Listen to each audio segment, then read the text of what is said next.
minute. Okay, thank you. I'm really far away.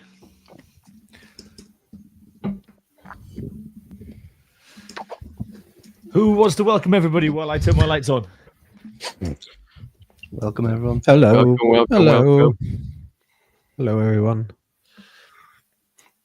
Oh, Make 7 sure you say people. hello. Yeah. Oh, Say hello. hello.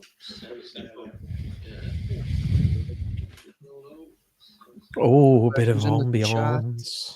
Oh, is there an echo? Echo. No, I haven't got an echo.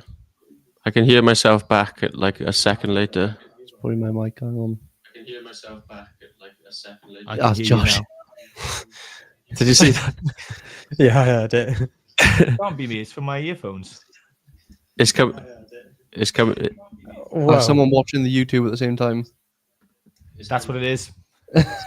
Who's on the YouTube? AJ. Inception.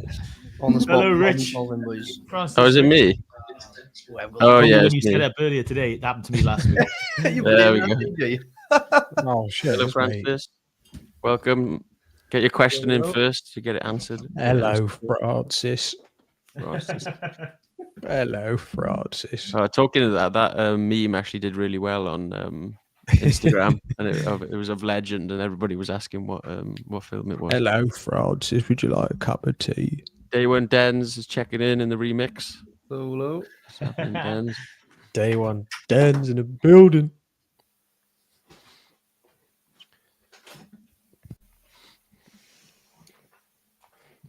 Where are you from, Francis? You working in cybersecurity? You trying to get in? Are you in our What a- community? Are you just watching on YouTube? What a last name as well, by the way. Unbelievable for an entrepreneur. Francis Francis Rich. Rich. Yeah, Richie Rich.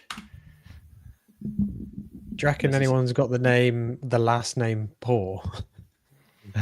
There's got to be. There's got to be someone Yeah, out sure. there. There's some horrendous last names out there. That's a good question. Where do the surnames come from? Because a lot of it is like you got Baker and like Smith. Steele. There's like their professions. Yeah, Steele. You're a Steely boy. Must have worked with some type of metal or ships, or I don't know. Do you boys know where the Welsh surnames came from, or why we have surnames in Wales? More, please. Don't say the English. It was No sadly idea. the English, but Sadly. it was because they had trouble keeping track of us, particularly if we were naughty boys. Because a few generations down the line, it would be, you'd be, say AJ was my father, I would be Josh ap AJ, so son of AJ. I Similar see. to how like the Nordics are like Gylfisun or Sigurdsson. Ericsson, yeah. Yeah, Eriksdotter. So they didn't like that because they found it really hard to keep the records. So we were forced to have surnames, and in order to kind of keep some of the history alive, it's really common. Andrew, your first name, I'm not going to say what it is, but it's not Andrew, right? Yeah, it's not, no. Yeah, most Welsh people's first name is something different to their one that everyone calls them, and that's so. My surname is my surname is public, Davis. So to be son of Davis, so you named your kid David and then give them a middle name to go by, and then called Davis. So you're still son of David as a Davis. So giving your child a different name, which their first name, and calling them by their second name isn't just to piss them off throughout their whole life. Yeah, no, that's where it comes from. Why your mother did it, Andy? That's why she did it. That's really cool. I like that. I didn't realize why. Where's the Jones come from then? Everybody's called Jones and Williams. Yeah, that's a good question, because Williams I can think of. Even Evans is like Ivan or maybe, but I don't know, man. What's the first name for Jones? I should probably know. Jimmy Andrew Jones.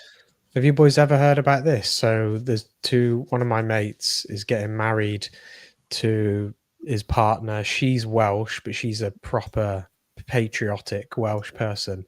And she doesn't want to take his last name because his last name is Britain. So they're making up a last name.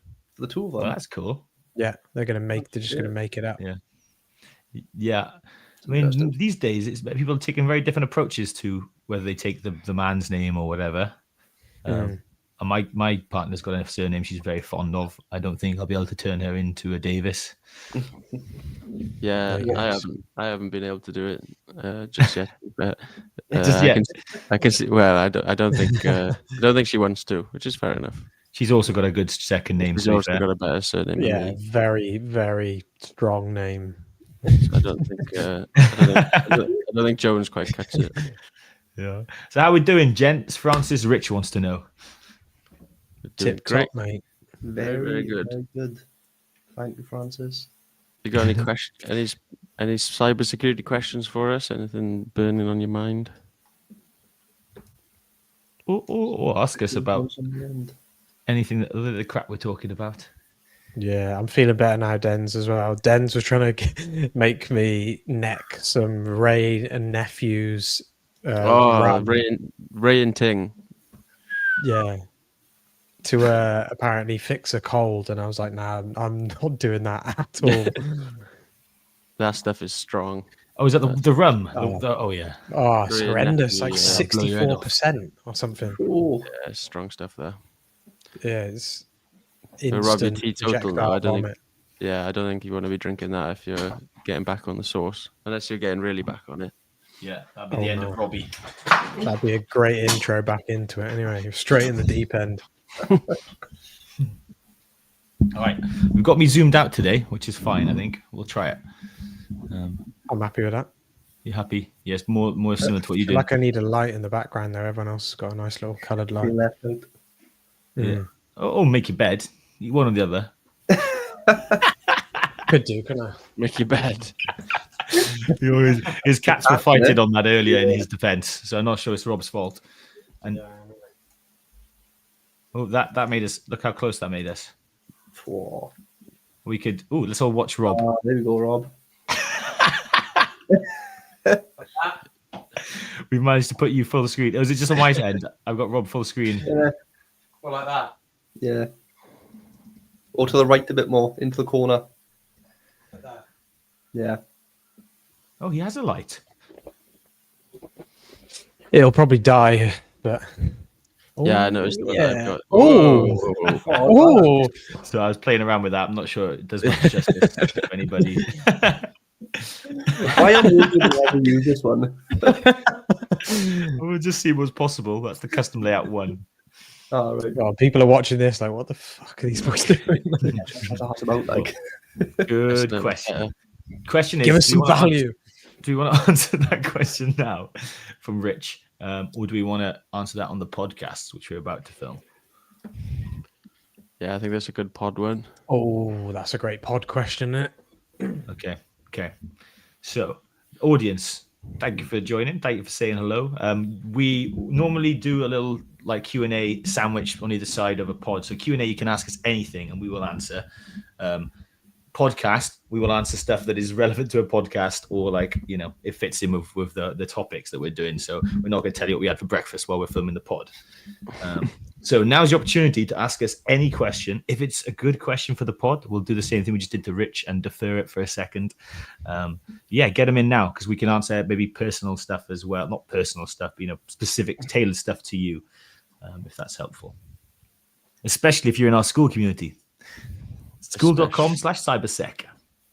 Nailed it, Josh. For the first time. What's the goal community?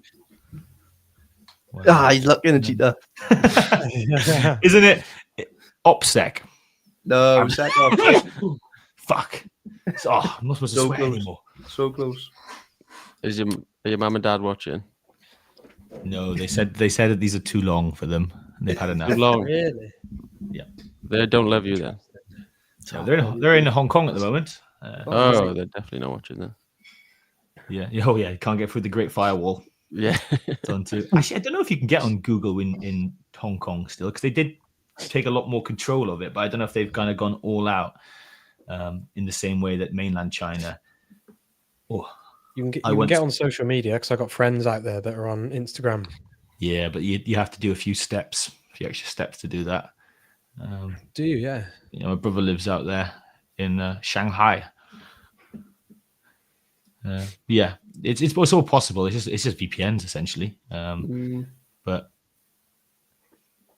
I had a fun experience in Beijing airport where I needed something in my Gmail to like allow us to continue to travel, but obviously you can't access it. So I went on a lounge, paid money for a lounge computer, and I did like a like a browser proxy, this VPN service, and it felt so. I was like, I was like, who's watching me do this? Like, am I going to get nicked? And way too paranoid working in cybersecurity sometimes.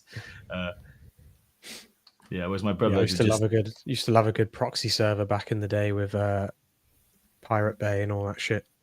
LimeWire. Some serious viruses. Well, if you want to watch our latest YouTube video, you can make your own VPN proxy server, boys. And we can all Great plug. Excellent. It's a good one. Or we can have an Empirical Training VPN and everybody can connect and mess around on our network. Are we going to tell people that it's loads of security in there, or are we going to be honest about it?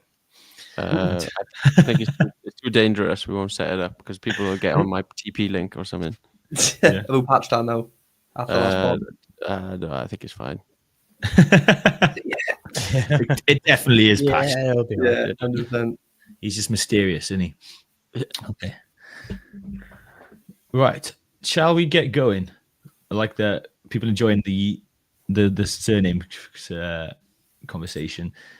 Michael, I think you're in the States, right? Or at least North America. So is that you guys seem to be a lot more in tune with the roots of your surnames? Fraser is a Scottish one. I know a man called Fraser, but it's his first name. What does Fraser mean? Or am I derailing the conversation again? Well, we haven't really got any other questions coming in, so we can do the pod. That guy's still waiting for his question. Probably he's going to leave, isn't it? Yeah, apparently, it means strawberry flowers of the forest men. Does it? What does that mean? That's outrageous. That's so cryptic. That's cool. I didn't know that. Whereas David is son of David. Have any of you? What's that? That's what it is. Have any of you boys searched your names up on Urban Dictionary?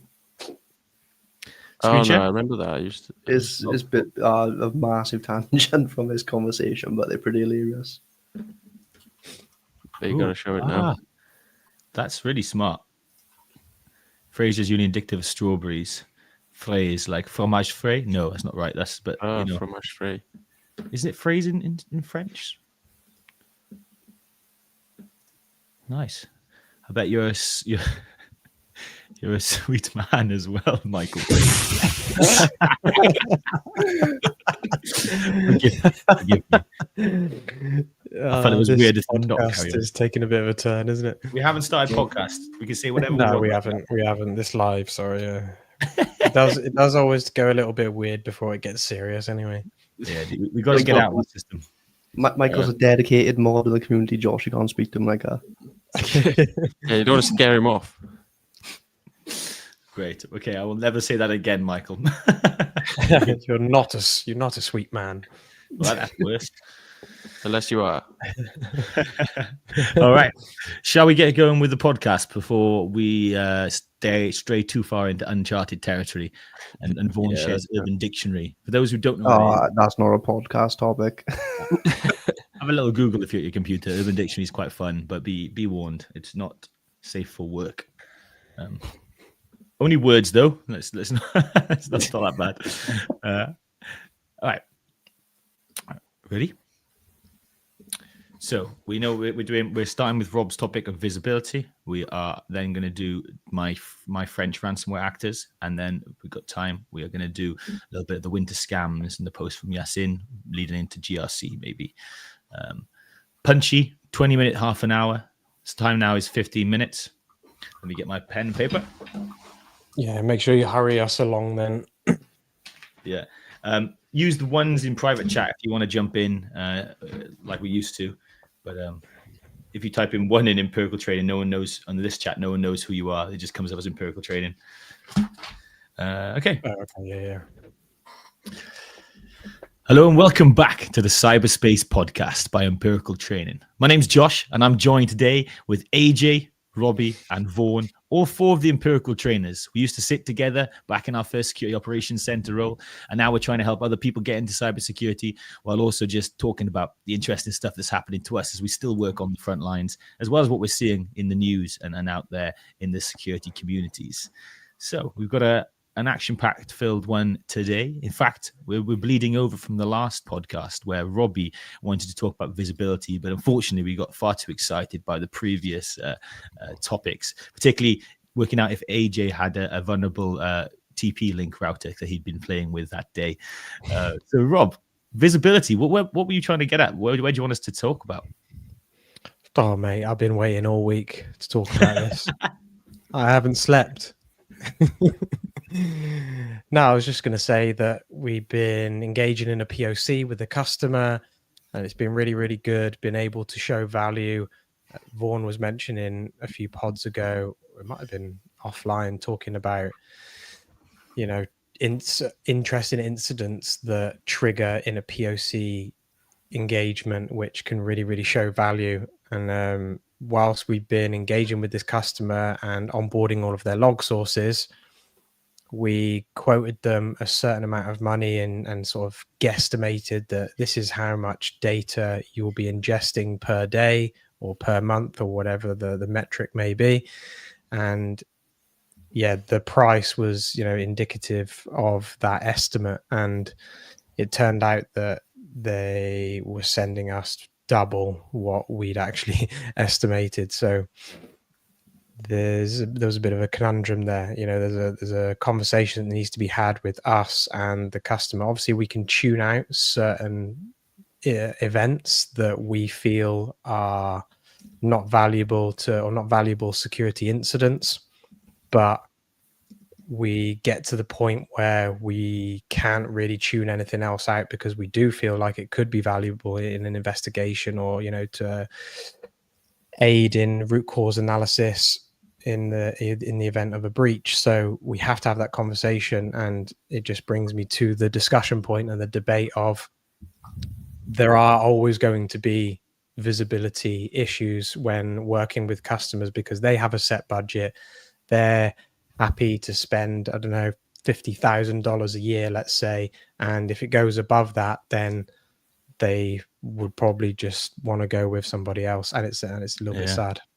No, and there's a really interesting balance or conflict there between security, more visibility, more things we can track, but also balance it with the cost of pulling in more stuff and also the noise. And we're going to talk about this in a second, but I realized I forgot to lay out the shop store for the rest of the things we're talking about. So if you're listening now, visibility is where we're going to start with. We're then going to talk about some new ransomware actors with some very interesting techniques demanding a particular type of pastry or baked item as part of the ransom. Tease that one there. And then hopefully we've got time to talk about one of our community's members post this week as we're doing some research into winter-based scams. But thanks for letting me insert that in there, Rob.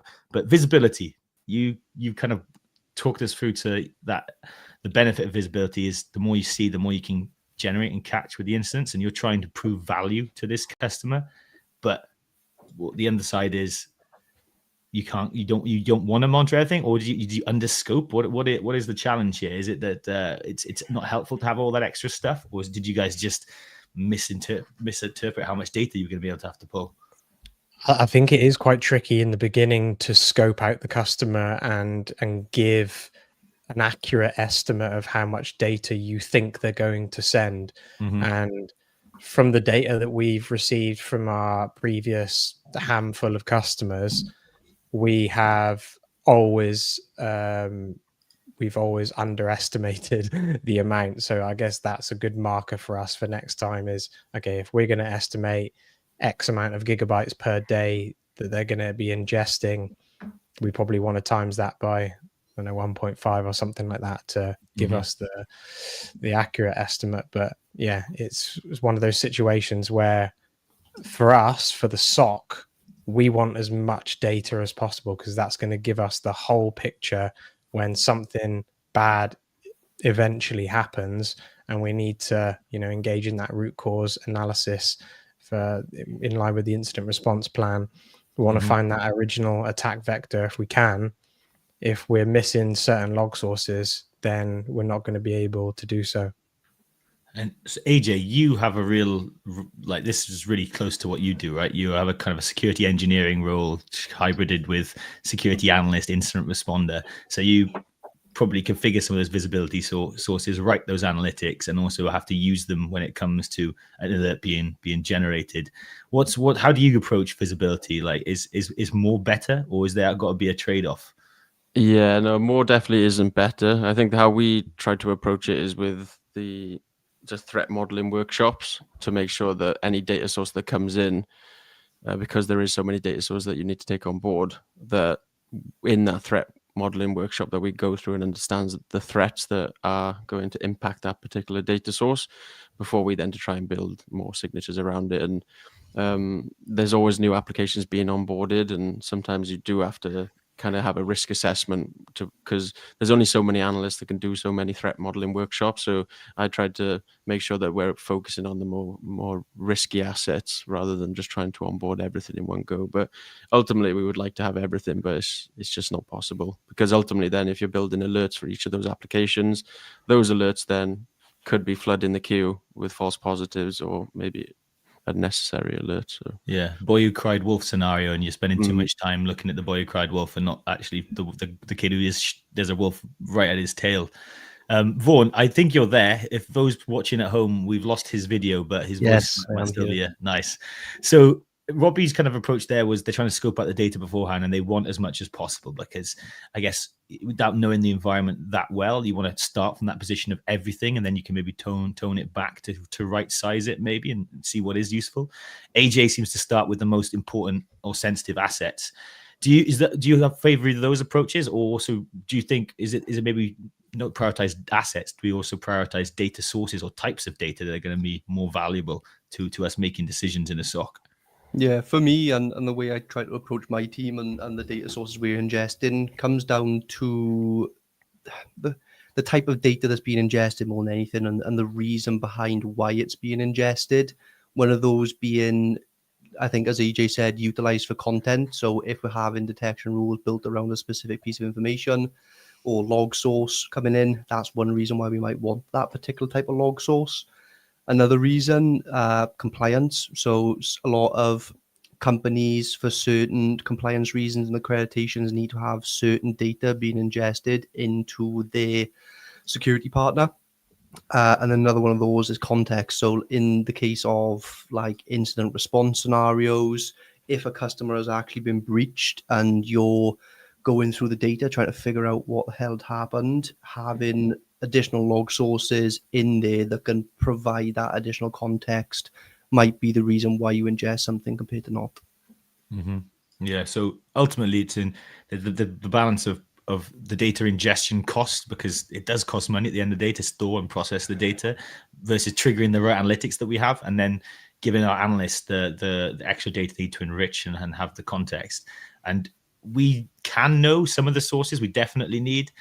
For example, my organization, we've done a big outreach to all our customers to make sure that they're enabling a command line logging for their PowerShell logs, because Windows doesn't do that by default. And that means we can't detect fileless malware attacks typical of ransomware. It takes like 5 minutes on a domain controller. So if anyone wants to find that, you Google how to enable command line login on your domain controller. And it all of a sudden lets you know the difference between an IT PowerShell script doing something good and a malicious actor doing something really bad. But Rob, these threats are multi-vector. That's kind of why you started with more visibility is the most important thing. So you have more data, more stuff to make decisions on. And I think that's the world we live in now: hybrid environments, clouds, people we live now, work from home offices, mobile devices, data centers. I can keep going on. We don't know where they're going to attack, and they're probably not going to just do kind of a linear or single vector attack. They're going to bounce around different attack surface targets, but also using different techniques, like whether it's credential comp or whether it's actual application exploit. So this all sounds really complicated, and it kind of bleeds into the question we've had from the audience: is why is navigating from a beginner look like a whole lot of work? And I don't know, in the context of visibility, are we able to maybe answer that into why it looks like there's this insurmountable amount of stuff? If we even look, because the visibility is even almost insurmountable. There's so much things to be visible and be aware of. from a SOC analyst perspective. So how does that translate to someone trying to learn it? I think a Well- reassuring point for a SOC analyst is you're probably not going to be expected to know all this stuff from the get-go. That's why you have more senior people, team leaders, engineers, all these types of people can help advise on this sort of stuff. It's definitely good to know and can put you forward in your role. But yeah, don't expect this sort of stuff to be a baseline in terms of visibility. Nice. Yeah, Rob, we could Vaughan's call giving it- you some time there to formulate the answer. I know, yeah. We can coin it log entitlement, and just like Vaughan said, it's kind of segregated off into separate teams. Usually, sometimes you'll be part of an organization where the security analysts are dipping their toes into more like onboarding and orchestration and engineering work, and then other teams will have a dedicated security engineering team that are responsible for, onboarding the customer, making sure that they're refining those log sources, tuning out non-valuable data or events. And yeah, again, like Vaughan said, as a junior SOC analyst, you're not going to be responsible for any type of roles and responsibilities that are pertaining to this type of task. So I won't really worry about it, but it is cool to understand it and to know the ins and outs. But the other component is when you're running a POC, you normally have 2 weeks of onboarding, 2 weeks of let's see what lights up in the SIEM solution, and then you report at the end of it, and then the customer reflects and says, okay, do we want to take on this live service? So Yeah, you're on a time crunch. You're flooding the SIEM with log sources. You're trying to tune these the non-valuable events out as much as you can, but then you still want to get a good baseline and idea of how much data they're likely to be ingesting, then try and show value, then try and spot some anomalous activity, then report on it. It can be a lot. that makes sense why your position was we need as much visibility as possible, because in that proof of concept phase, you want to prove it works and demonstrate some form of valuable insight from that data. And then maybe AJ's point of dialing it back is where you kind of do, as the engagement goes on, you start to understand them a little bit more, maybe threat model where their most sensitive assets are, and invest more in the visibility into those machine bits, whereas your dev test environment, whatever we can leave behind. So I think hopefully, Francis, that gave you a bit of an answer there, that it does look insurmountable from the outside, because even now as we talk about different data sources, there are some that I know very well, there are some that I know enough about to be able to talk about it on a podcast, and there are some that I probably aren't even aware of right now. So like, you're constantly learning on the job. So it looks insurmountable, because even when you get that first job, you're still learning continuously. That's the whole point of this industry, right? I think that's why we like it. Any final thoughts, gents? Yeah, I think an important point, Francis, to answer your question a little bit further is, it looks like a lot from beginner, but one of the things that's important to have is someone that you can go to with these questions in order to cut through the noise. That's one of the reasons we have our Empirical Training free community, so people can come in, ask questions, do I need to know this for an analyst? Do I not need to know this for an analyst? So definitely find people in the industry that you can network with and ask these sort of questions to give you insight into, do I actually need to know this or not? Nice. Yeah. So how do you eat an elephant? One bite at a time. And I think Vaughan's gone even further with that. You talk to somebody who's eaten an elephant before and get their advice on where to start. I like that. Excellent. All right. Cut. Those of you watching the live, this is what I do to remind myself that that's the transition. And, He's just trying to stay awake, people on the live. It's a long day, everyone. Yeah. Okay, nice, great. We will go into the ransomware stuff now. Did we answer the question? We answered the question for Francis. Francis, if you want us to take another stab at that question, we'll have some time at the end to go into more detail. But hopefully that gave you the idea of, why is it so hard to get in? It looks like a lot of work, because it is. But you don't have to tackle it all at once. You can learn enough of bits, and you can also prioritize and maybe become a specialist in an area that you like more, because SOC's a team game, right? No one's expected to sit there and they're only able to analyze everything. It's meant you're going to be surrounded by a bunch of people who are also trying to work it out at the same time. Yeah, it's also important to understand where your start point is. It's going to be hard to go from 0 to 100, but if you can do something to get you to 40% first, that 40 to 100 is going to be a lot easier. Nice. All right, gents, Q&A between the pods. I like it. This cut system is working well. Let's go again. So next topic, we're going to talk about ransomware. And I know we talked about ransomware probably the last 2 or 3 pods, and probably if you looked back into all of them, a high percentage of ransomware turning back up. But I'm not going to apologize until people stop getting compromised by ransomware. Maybe then we'll stop talking about it.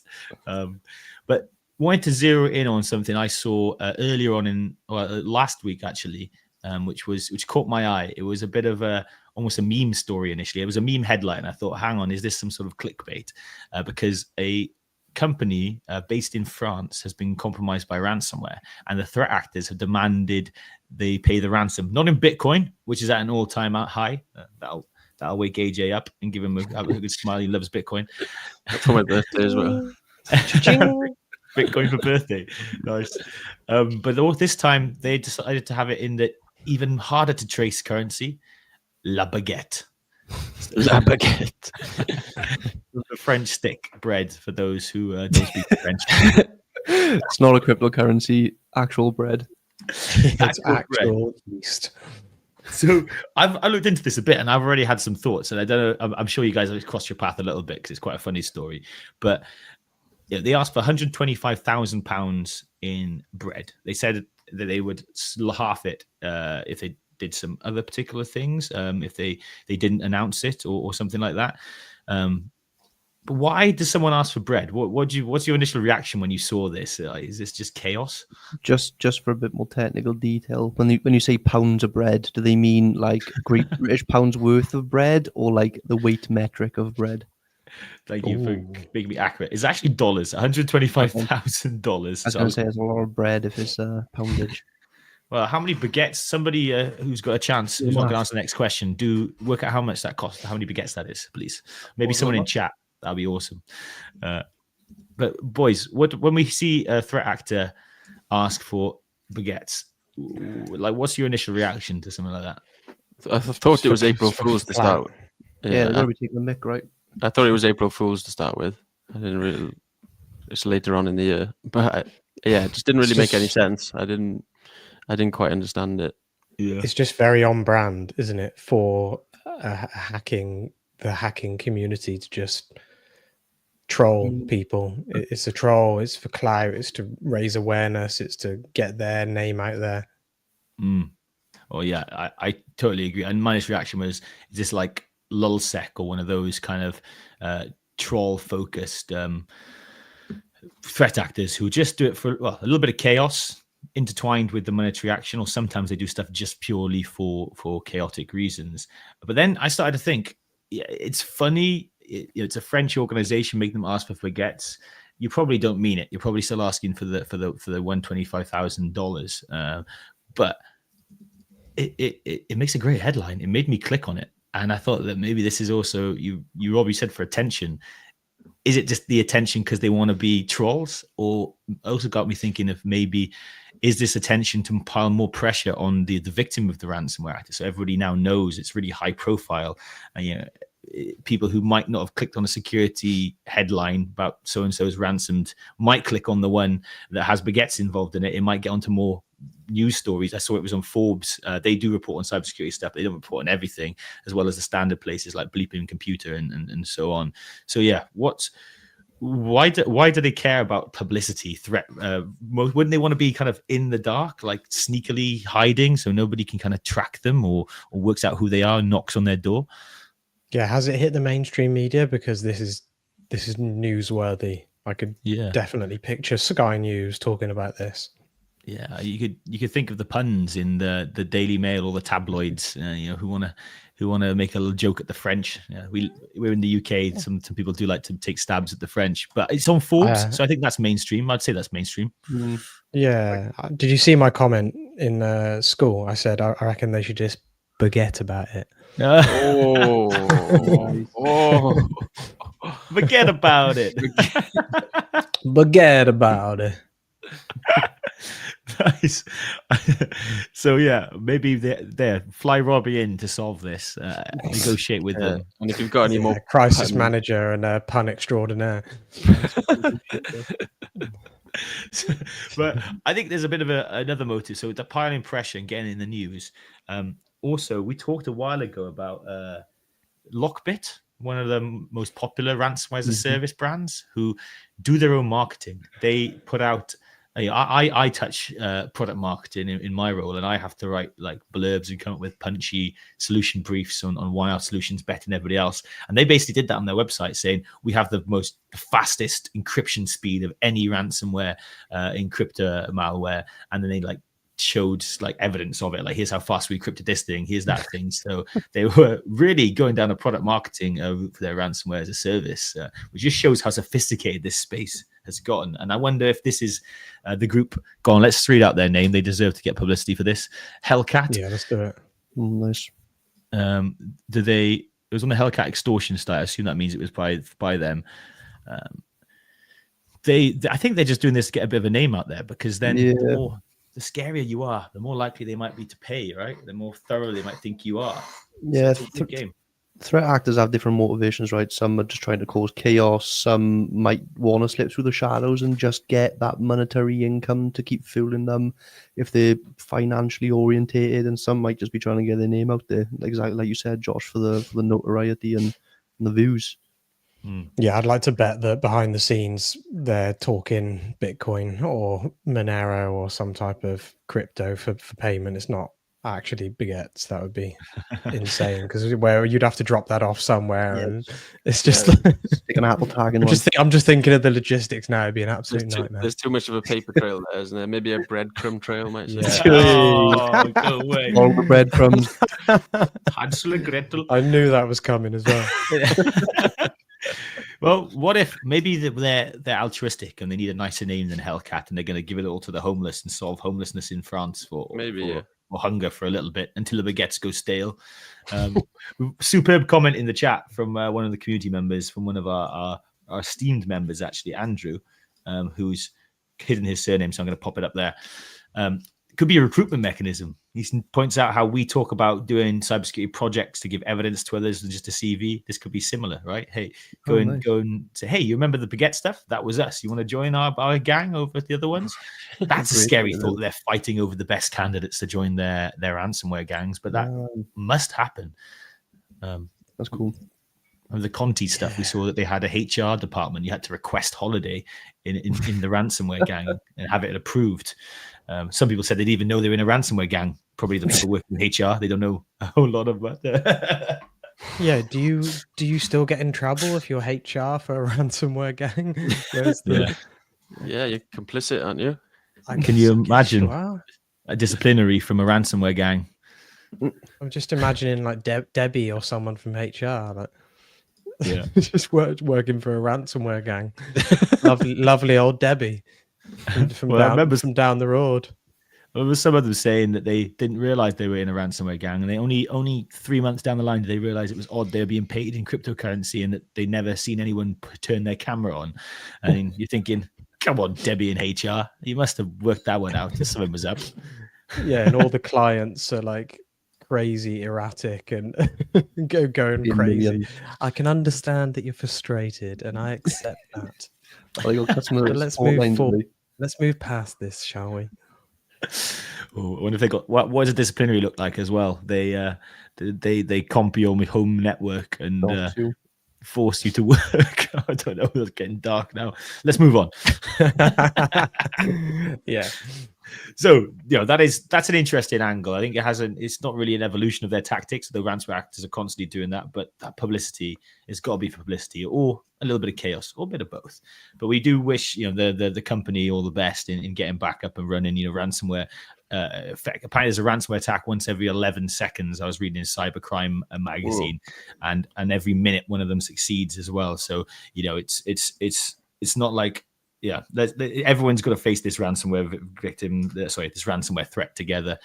So let's hope that this is another example where people can learn some lessons and get a stronger security posture going forward, and hopefully not pay the ransom. Don't pay.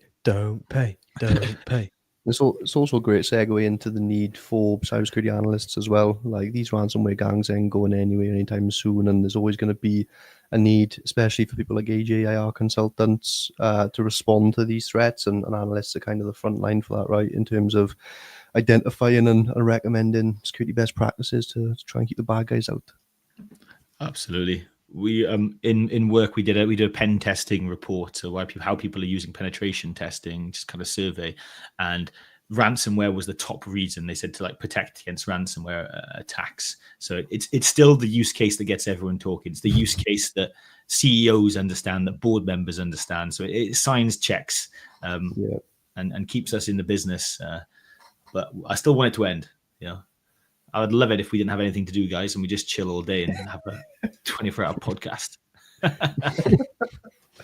Podathon. I guess Great. a bit of a side question. Do we think there'll be any need for people not to be cybersecurity analysts eventually? And what could that condition be? Depends if you come along and automate everything away, or it's all down on whatever you do. What you do next. 6 months. No, I think that there'll always be the need for cybersecurity analysts, but many of the lower level tasks will get automated out.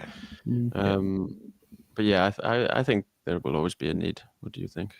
Yeah, I'm team Jedi, right? Even in Star Wars, when they got all the automation, C-3PO and R2-D2 couldn't save the Empire. They were bloody helpful at doing it, but it's the people ultimately who do these things, and you need robots to help us get there or be more effective and efficient. A weird take on it, but I stand by people over robots. Yeah, human context is everything until it isn't. Yeah, and I wish. The reason I ask is because there's a conversation in the school about the need for cybersecurity, and I mentioned it was an evergreen industry. So yeah, I just want to get your guys' thoughts on it too. Mm-hmm. Final question on this topic: we've had who came first, the hacker or the analyst? I'm going to vote hacker. Yeah, it's gotta be. It's got to be hacker. People didn't realize. Yeah. For me, it was hacker before analyst. Ooh. Yeah, it was hacking, scumbag, wasn't it? Hacking your FIFA console. Hacking FIFA 12 Pro Clubs. Yeah. I despise you 10 years ago. Josh, I'll have to give you a demo of my my Ultimate Team trading bot one day. He doesn't want it. He doesn't want it, boy. Yeah. Who wants to win while cheating, eh? Not me. Not this guy. I'll have a look at me with my team full of Cristiano Ronaldo and Lionel Messi. You know, it makes so much sense now. I was always wondered how people could do that. It'd be so effective. I used to love the Grand Theft Auto cheats. I was all over that. Up, down, left, up, right, jump. I think I still remember the 5-star police. Oh, the jetpack one as well. Okay, nice. For Bants, just writing down what our timestamps. What was that Bants? Last hour of Bants. I clipped when we stopped talking about it, and then clipped again when we start doing Bants in case we want to add any more of that in. Look how effective I'm getting, guys. Really? All that lovely. Training. Nice. Thanks for the question, Andrew. And the chat is doing well. Hello, Connell McInnes. You'll join us at the live recording of the Cyberspace podcast. Is that Irish or Scottish? Ooh, I'm going to say Irish.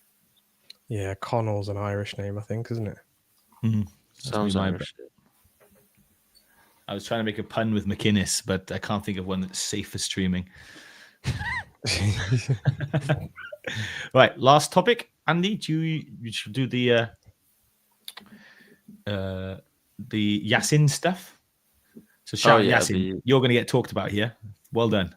Are we going to end on the open loop as well, just before we close out? Yeah, I'll if someone makes a question about GRC or how do all these phishing stuff come into like governance, risk, and compliance? I don't know. We'll see if you have an opportunity, and then I'll wrap it up. Don't worry if not. I can just mention it as a wrap up and say we didn't have time to talk about GRC. Let's or government stuff. Let's talk about it next time. Cool. Okay. Yeah. I mean, I wish, mate. I wish. Come on, if you hack Rockstar and see when GTA 6 will be released. Yeah, boy. I actually know a guy who works for Rockstar, and he works in the communication side. He had a lot of fun. Do you remember when those leaks came out? Mm-hmm. he didn't have much fun at all. That was gutting for him, but he had to deal with all that stuff. He won't tell me is the answer, so I'll see if I can hack him and pressure him. Yeah. Is he a dev or is he? What does he do? He's the head of communications, so Shit, nice. he does like all he their. definitely knows then. He Yeah, definitely. absolutely. Someone would know. They got a roadmap 100%. somewhere. Yeah, They must have NDAs or something. yeah, I they think. do. All right, okay, let's go. Hey, welcome back to the Cyberspace podcast. Pushing on quickly with the topics. AJ, I know you had a really interesting discussion, or you want to highlight rather, one of our community members who came in and had some really interesting stuff to share around the winter fishing attempts they've been seeing. Yeah, a new member, Yassine, has actually been posting some really great fishing content. So if anybody wants to join our community and review a lot of the fishing samples that he posts, then definitely do jump in there because he's doing some great analysis. But a good one that came up was to do with the increase in winter payments. And I assume it's probably targeting the older generation. Is it for winter payments? Is this the winter fuel allowance thing? Winter fuel allowance, yeah, I believe that's what it is. Yeah. Interesting. So For those who don't know, that's like a benefit that pensioners get or used to get for, and that's been taken away by the government. It used to be universal for everybody, so now you have to basically prove that you are under a certain income or certain asset wealth in order to get it. So they're basically latching on to a real world event and people who are vulnerable to what will be clicking on these things. Sorry, AJ. Scumbag. No, that's the best one to go. And you just said he's seen an uptick in fishing targeting those winter payments, and I just quite like the fact that the attackers will always change they'll always change like the pretext of the phishing campaign is always going to be something topical. And it just got me thinking about, with Christmas and the holidays coming up soon, Black Friday deals and things like that people should just be aware that the attackers are going to be trying to scam you, and phishing is still one of the major ways that they're going to be doing that. So if you want to stay up to date, especially with phishing, I think being in that free community is a great place to be, because he's recently just posted another one, which is also very interesting to analyze as well.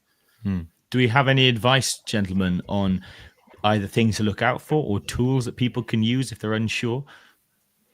I think I think you've got to try and switch your mindset. It's quite hard, but just always think that everybody is trying to scam you. If you can take that mindset to everything that you receive via email or anything online, and I know it's a little bit grim, I guess, but like when your mum texts you, you don't have to be like, "This isn't you, mum," but prove that you're my mum. But I feel like that's just ready, before. like prove it. Like she don't shouts up.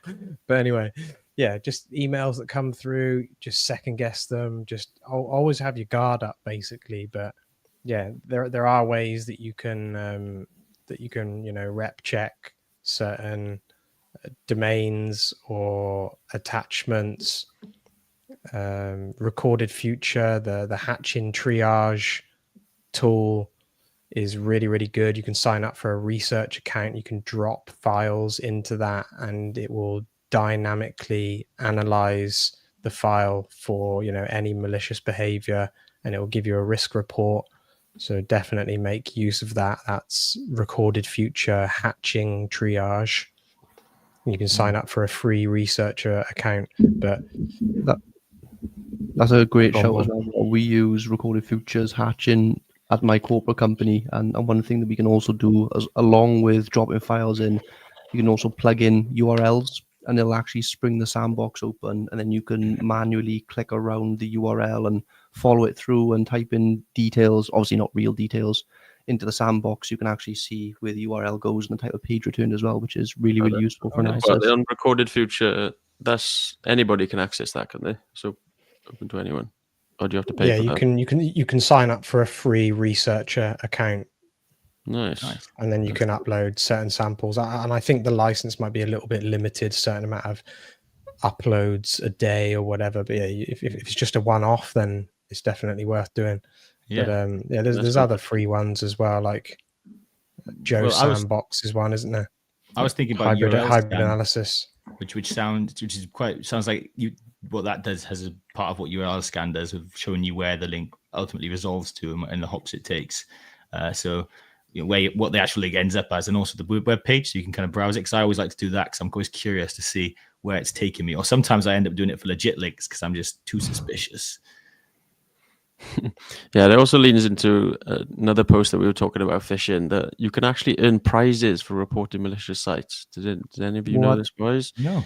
So Netcraft have a kind of you can report the malicious domains, similar to, I don't know if you've used Semantic Site Review and things like that, but they've got an online form. So if you find any phishing links, post them in there, or you can forward them to scam@netcraft.com.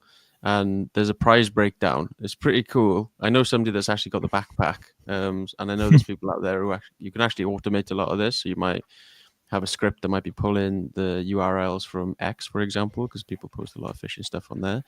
So if you get 5,000 reports, you can actually win an iPad. Actually, I thought it was pretty cool. What a great idea from them as well, to build up their TI repository by getting crowdsourcing domains sent to them for free. Does it have to be new URL reports, or can this is the hacker mindset in me coming through already? Does it have to be new URL reports, or can you publish already reported URLs? You'll have to look further into the T's and C's. Based on the post when I posted it, I couldn't see that, but yeah, that's got to be new, in it. Yeah. Show us your new iPad. Show us your new iPad. Trying to get myself a free iPad, pull from a TI feed and push into that feed. Well, yeah, that was the person that I spoke to was doing something similar. That's how I got the backpack. And also looking, a lot of phishing URLs, they always use the same top level domain, and then maybe they'll change the or opposite the way around. So he was just searching for using URL scan for that top level domain, using the API for URL scan, and just pulling all the related phishing URLs from there. Nice. That's how he managed to get a backpack so quick. And he's on his way to an iPad now. I think he's on like 4,000. Fairly. Yeah. Awesome. Well, everyone listening, there's something for you to go and do. Play back the little part where we talked about the different tools. Look into your spam filter or your emails, whatever, and try and analyze them. If you find something, submit to Netcraft. That's a pretty fun exercise to do. I might even try that. And a good little project that's pretty beginner friendly, right? Because I'm pretty sure you can spot phishing emails already, and I'm pretty sure you know what links to grab. Be careful. Who's playing with the camera settings? Be careful, because don't click on the link by accident. Don't do this on your phone, because your fat fingers may well click on it when you're trying to hold it down. Always use a mouse is my recommendation, and even then, be careful. Yeah, I was going to say, you'll have to speak to the company that you work for, but if you work for a company that allows you access to maybe their quarantine mailbox, for example, you might be able to get a few thousand from there. But again, they might not want you to submit those because they're targeting the company directly. So definitely speak to them first. Excellent. Yeah, I've seen a lot of phishing. Malicious URLs often contain some sort of email at the end, and what that does is, as you click on the link, it'll pre-populate the login page with that URL. So you might go to a phishing URL and see your email there and think, oh shit, that's actually my user for this web page, where in fact in the URL it's just got a value field that has the URL in there, and that's what gets populated on the web page. Excellent. A lot of good information people can actually go and apply there. So we're running out of time here, and we were going to talk a little bit about the role of compliance and when it's good and when it's bad, because we've learned a little bit about what compliance standards actually are like in practice these last few weeks. So we'll save that one for next week. I want to end with some of the comments we've got from the community. So good bit of advice from Andrew, saying that as well as the holidays being a period that people target you using themed phishing attempts, also they're preying on you being maybe a little bit more vulnerable. Maybe you've been out for work Christmas parties, or you've been post Thanksgiving, you're feeling a little bit more relaxed or full of alcohol or trying to get it out of your system. So be careful. And that we know attackers will actually attack organizations in the holidays. When we stocks I've worked in, it's always way more incidents on the holiday, because they know that certain regions are less likely to be ready to respond. People might be on holiday or neglect their duties. So holidays are a dangerous period all around. And last comment we have from Michael, asking if we've listened to the Darknet Diaries podcast. Great storytelling podcast there on cybersecurity with Chris Rock, who talked about his phishing attacks. I haven't. That's something I'm probably going to check out. Maybe something for you to listen to, listeners, while you wait for the next episode of Cyberspace to come out next week. So thank you very much for listening. AJ, Robbie Vaughan, thank you very much. Thank you, thank you, everyone. Take Cheers, care, man. everyone. Very much. Thanks for listening. If you want more of us, head over to www.school.com/cybersec, and we will meet you there, and you can be part of this recording next time around. And I think that's all I've got to say, unless Rob wants to add anything more. No. Thank you very much. That's a wrap. Nice. And we'll hang about for 5 minutes if anybody wants to ask us any other questions.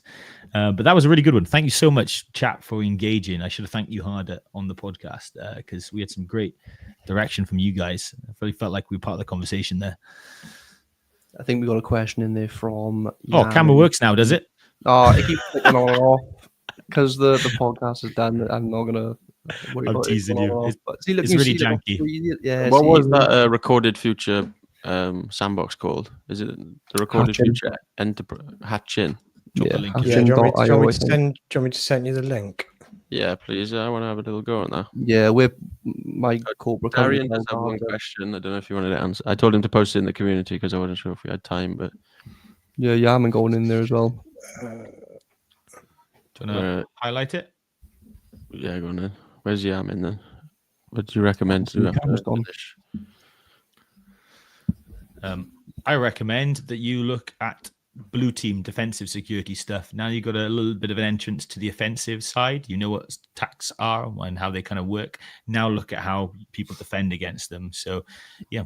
I mean, Yeah. Well, also, where you at, Yamin? Do you work in IT? Are you in school at the moment? Are you doing a degree in something that's not cybersecurity related? That context will help us put you on a better path as well. get over to school. We can have a full conversation with you about that, actually, Yamin. Yeah, you can drop me a DM if you would like, Yamin, and we can go through a tailored pathway for you, so you know what it is you need to do. Yeah, I posted the link now in the comments for the Hatchin triage. Sign up for a researcher account. Oh, okay. Awesome. Thank you. Was we going to answer Darian's question, or are we going to chat about it in school? Yeah, go on. Have we got a quick answer to it? Is If Darian any of Exodus you- Gaming? Yeah. Oh, If any of you guys that are watching now, any one that's still on the live, if you're not already joined into the school community, get involved. Yeah, What it's are you actually waiting for? it's in the description as well. I've added it to the description of this live. If you want. this is a great question for a podcast as well, actually. We'll do a little answer. Maybe we'll do this next time, but Do you want to give it a go, Proactive Josh? versus reactive. Yeah, sure. So the main difference, well, let's talk about the threat detection, I think, because that's probably the best way to do this, is alerts that are triggered by the analytics. That's kind of reactive. You're waiting for an alert to be triggered, and then you go and triage it to work out if something has happened. And then the proactive side of that is not waiting for an alert, but combing through the data, using your own hypotheses, using long tail, short tail analysis to look for anomalous activity manually.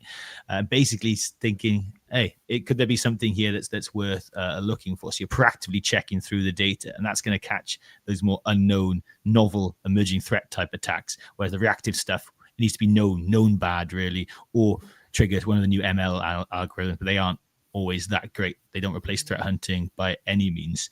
Is that a fair answer? And does anyone want to talk about maybe risk mitigation proactively and reactively, or is that good enough to detect threat detection? I think it's a good answer, personally. Yeah, I think you've covered it. Yeah, there. like you said, Josh, you- probably a podcast topic in all honesty, so we can go a bit deeper and get other people. Definitely, we can talk about like proactively mitigating risk as well, and that, proactively addressing your security posture. It's a word that is really commonly used in cybersecurity. You got to be careful. Some people overuse it. I've actually had my wrist slapped for trying to use it in a kind of marketing document too liberally. And I had a massive argument for ages, and then I agreed with him. So that's it needs to be reserved, I reckon, that proactive term for things that truly are proactive. Otherwise we devalue the meaning of it. But that we can talk about on the top podcast. Who was the person arguing with you, Josh? Were they marketing or were they someone on the implementation side? This man cannot be further from marketing. He built the entire part of our solution. He built the entire web application firewall alongside one other guy. Him and I have very good conversations. He's European, so I don't have to worry about we can be very direct and blunt with each other, which is a great way to work with somebody. Nice. Yeah. Which I don't find. Sometimes the Americans can be a little bit more, I don't know, like less direct, maybe. Which doesn't hurt my feelings. I'd much rather you be direct. I'd much rather feedback to know if I've done something shit, if it's constructive. Yeah, constructive criticism, of course. Yeah. Hey, and there's the URL, because I'm going to butcher it 1 in 5 times that I say it, so it's up on screen. Big up Exodus Gaming, and check out his channel if you like some streaming stuff as well. And know Exodus Gaming does some cool Twitch streams and YouTube streams. We might even be a guest on his there one day. Did you guys see about that? Yes. Yeah, we're going to be hopping on. He like Darian was telling us to create our own Twitch account and start streaming and answering questions. And is there an extra bit of an untapped niche? Oh, you can do that on StreamYard, yeah. Oh, nice. Yeah, we could plug it in as well as the YouTube plugin. Yeah, I know AWS stream on Twitch because they own it. But yeah, I haven't seen manage other cybersecurity stuff, but it is used like that. Yeah, nice. You still think of it as like, your classic streamers. Yeah. Oh yeah, even Darian is saying that the viewers that are watching him have got a bit of an appetite for cybersecurity topics. So it definitely is, and the parallels are there, aren't they? Yeah, I think it's a great show for us to guest star on Darian's stream as well. I think that'd be awesome. Absolutely. Right. Well, thank you, gentlemen, for spending time with me and the community today. I can see people are dropping off. We've run over. So we'll wind it down. Vaughn's put his camera on for one last the good final look. farewell. A bit of a laggy one. I'm sure it'll drop off very suddenly. AJ? Yeah, thank you, everyone. It's been great to see you all. Well, if I jumping in there, I was about to make fun of you. Robbie? Thank you. Bye-bye. Bye. Bye, driver. Driver. See you, everyone. Love you. Bye. Bye. Okay, love you. Bye. Oh, well done. My mouse